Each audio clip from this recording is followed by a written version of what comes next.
Hallo, ich bin Isabel Müller. Ich bin 34 Jahre alt und komme aus Deutschland.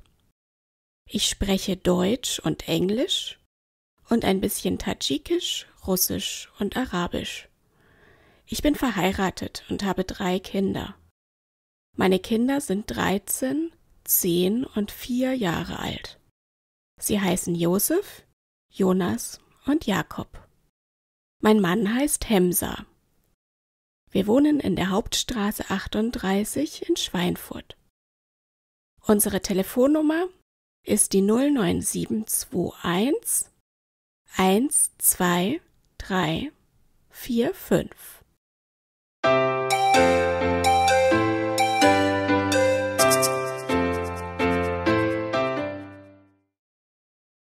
Hallo und willkommen zu einem weiteren Video im A11 Deutschkurs von Easy Almani. Heute sprechen wir über das Präsens der Verben. Das Video, das ihr gerade gesehen habt, ist von heute Morgen. Und ich habe euch von mir heute erzählt. Heute bin ich 34, verheiratet und habe 3 Kinder. Ich habe euch nicht von meiner Vergangenheit als Kind erzählt. Und noch bin ich auch keine Großmutter. Ich habe euch von meiner Gegenwart erzählt. Und die Gegenwart, das ist das Präsens. Es ist also eine Zeitform. Wenn wir uns die Zeit als eine Linie vorstellen, die irgendwann mal begonnen hat und die niemals endet, dann ist die Gegenwart des Präsens vermutlich ungefähr hier. Es gibt sehr viel, das bereits vergangen ist, und es gibt noch sehr viel Zukunft. In der Sprache ist die Zeit meistens mit dem Verb verbunden. Das Verb verändert seine Form entsprechend der Zeit, von der wir sprechen wollen. Wenn ihr noch nicht so genau wisst, was ein Verb ist, dann schaut euch bitte diese Videos aus dem Grammatikvorkurs an, bevor dieses Video fortsetzt. Es ist wichtig, die Wortart Verb identifizieren zu können. Ich verlinke die Videos zur Wiederholung auch in der Beschreibung zum Video. Das Verb verändert sich also je nach Zeitform. Ich möchte euch das kurz am Verb sein zeigen. In der Vergangenheit war ich ein Kind. Jetzt bin ich Mutter. Und in der Zukunft werde ich Großmutter sein. Im Laufe des Deutschkurses werden wir alle Zeitformen kennenlernen. Aber in diesem Video geht es jetzt nur um die Gegenwart, das Präsens.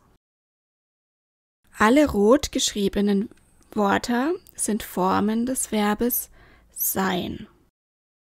Und obwohl war, bin und werde sein sehr unterschiedliche Formen sind, so gehen sie alle auf die Grundform sein zurück. Das Wort sein hingegen hat selber keine zeitliche Markierung. Es ist die Grundform. Wir nennen das auch gerne Infinitiv. Den Infinitiv des Verbes zu kennen, ist die Voraussetzung dafür, das Präsens der Verben richtig bilden zu können, was ich euch heute hoffentlich gut erklären kann. Ich möchte daher damit beginnen, euch noch einmal kurz zu erklären, wo ihr den Infinitiv findet und wie er aufgebaut ist. Das Verb sein ist dabei nämlich eine ganz große Ausnahme. Alle anderen Verben bilden ihren Infinitiv nämlich anders. Wir kennen ja inzwischen auch schon einige Verben, zum Beispiel heißen, kommen, sprechen oder wohnen. Ihr seht, die Endung des Infinitivs ist immer en. Und der andere Teil des Verbs davor, das ist der Verbstamm. Diesen Stamm brauchen wir für die Bildung des Präsens. Er bleibt unverändert. Wir können ihn direkt so benutzen. Neben der Zeit ist außerdem wichtig, wer die Aktion ausführt. Das kann ich sein oder du oder er, sie und es. Das können wir sein, ihr oder sie. Denn die Verbform verändert sich nicht nur mit der Zeit, sondern auch mit der Person. Setzen wir diese Informationen nun zusammen. Wir haben zum Beispiel den Infinitiv kommen. Durch Entfernung der Endung en ergibt sich für uns der Verbstamm komm. Nun müssen wir noch die Personen beachten, denn abhängig von der Person gibt es verschiedene Endungen. Nach diesem Schema lässt sich das Präsens der Verben im Deutschen zuverlässig bilden, zumindest von den regelmäßigen Verben. Denn es gibt auch unregelmäßige Verben wie das Verb sein. Bei den unregelmäßigen Verben müssen wir die Formen komplett lernen. Für das Verb sein habe ich deshalb ein kleines Lied für euch aufgenommen. Ich hoffe, ihr habt Humor, dann entschuldigt ihr sicherlich mein mangelndes musikalisches Talent. Die Idee ist, dass ihr euch die Formen des Verbes sein durch dieses Video oder durch dieses Lied besser merken könnt. Ich verlinke euch das Lied hier oben und unten in der Beschreibung zum Video. So, wir haben jetzt alle Personalformen des Verbs kennengelernt. Ich, du, er, sie, es, wir, ihr und sie. Das sind alle Formen, mehr gibt es nicht. Auch diese Personalpronomen, wie wir diese Wortgruppe auch nennen, solltet ihr euch gut merken und auswendig lernen, weil die sich immer wieder wiederholen. Und auch die Endungen bleiben immer gleich. Ich, du, st, er, sie, es, t, wir, en, ihr, t, sie, en. Wenn wir jetzt ein anderes Verb im Präsens bilden möchten, also nicht kommen, sondern vielleicht wohnen, dann müssen wir nur den Wortstamm finden, indem wir die Infinitivendung en entfernen und in dieses Schema einfügen. Wohnen. Ich wohne, du wohnst, er, sie, es wohnt, wir wohnen, ihr wohnt, sie wohnen. In meiner Einleitung in der ich mich euch vorgestellt habe, habe ich auch 2 neue Verben benutzt. Ich sagte, ich lebe in Schweinfurt und ich habe 3 Kinder. Wir haben hier die Person ich und die Endung e. Daraus können wir uns den Infinitiv erschließen, nämlich leben und haben. Ich möchte das Präsensschema nochmal mit diesen beiden Verben mit euch einüben. Das Verb leben bedeutet an dieser Stelle übrigens das gleiche wie wohnen und kann synonym verwendet werden. Wenn ihr Englisch sprecht, dann kennt ihr bestimmt das Verb to live. Das hat auch dieselbe Bedeutung. Ihr könnt also beides sagen. Ich lebe in Berlin oder ich wohne in Berlin. Das könnt ihr nach eurem persönlichen Geschmack entscheiden. Wenn ihr die Infinitivendung en entfernt, dann erhaltet ihr den Verbstamm leb. Abhängig von der Person können wir dann die Personalendungen anfügen. Und das Verb haben. Über den Infinitiv finden wir wieder den Verbstamm. Die Personen- und Personalendungen bleiben gleich. Aber ihr seht schon, dass ich 2 Formen ausgelassen habe. Das liegt daran, dass das Verb haben unregelmäßig ist. Im Präsens betrifft das immer die 2. und 3. Person Singular. Hier ist es hast und hat. Und das ist auch zum Beispiel beim Verb sprechen so. Schauen wir uns die Formen an. Spreche, sprichst, spricht, sprechen, sprecht, sprechen. Ihr seht, dass auch hier wieder die 2. und 3. Person Singular unregelmäßig ist. Wie auch in anderen Sprachen muss man die Formen der unregelmäßigen Verben im Deutschen immer lernen. In den Vokabelvideos und auch in den Wortschatzlisten, die ihr auf meiner Internetseite herunterladen könnt, gebe ich euch daher immer den Infinitiv und die 3. Person Singular im Präsens an. Daran könnt ihr dann sehen, ob ein Verb regelmäßig oder unregelmäßig ist.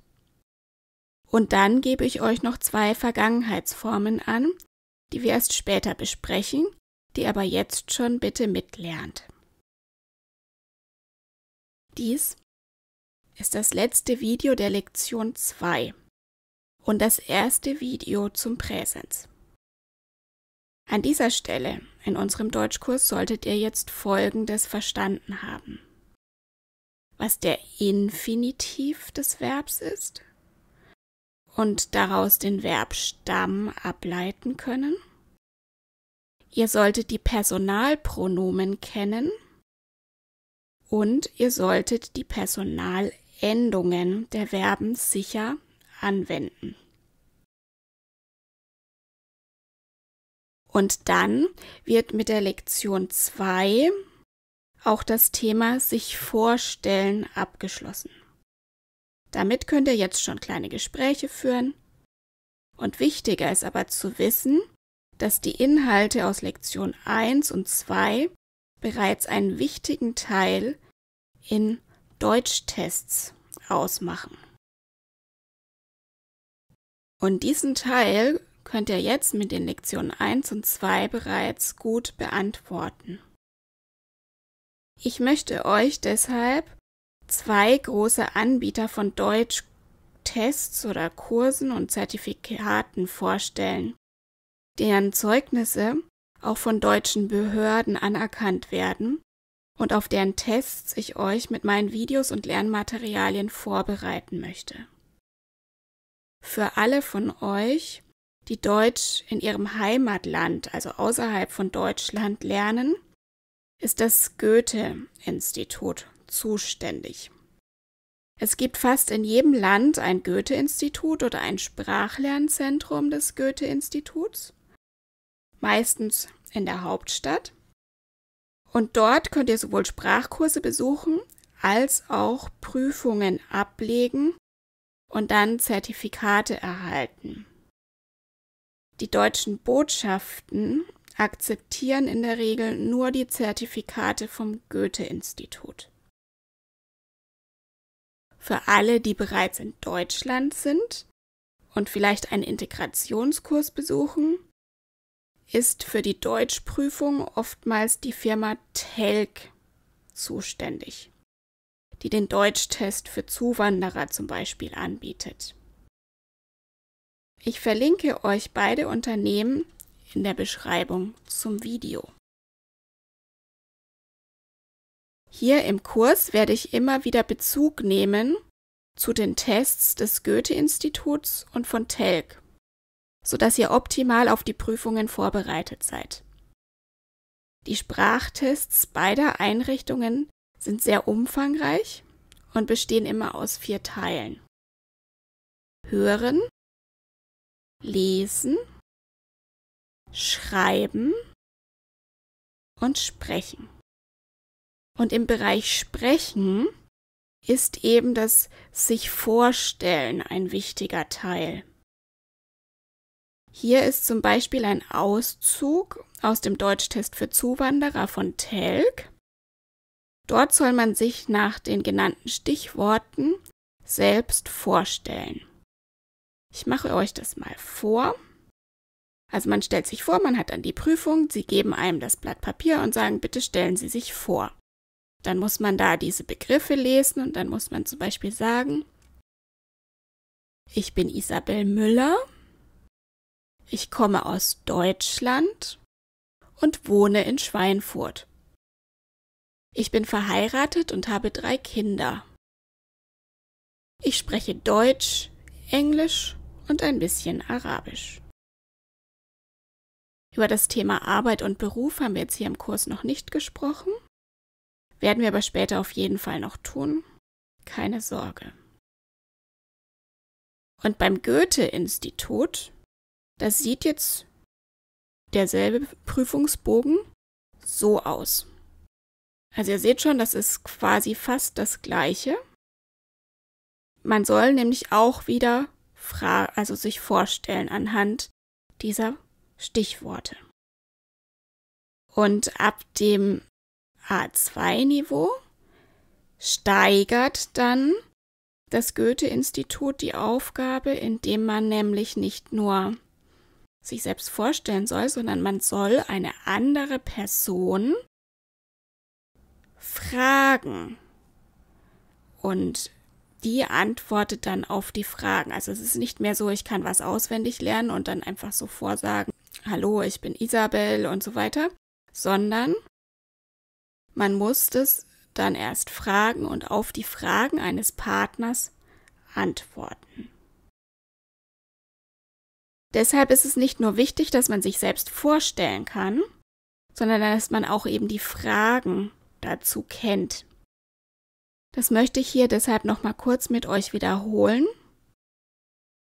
Und dann habe ich auch dazu einige Übungen gemacht, die ich auch in die Beschreibungen zu diesem Video mit hineinpacke.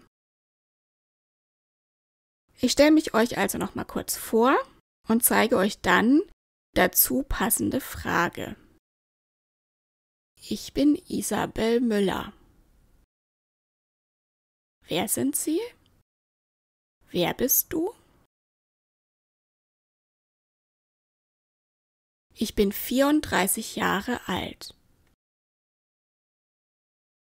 Wie alt sind Sie? Wie alt bist du?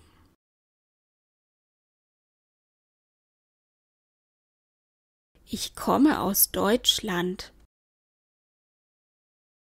Woher kommen Sie? Woher kommst du?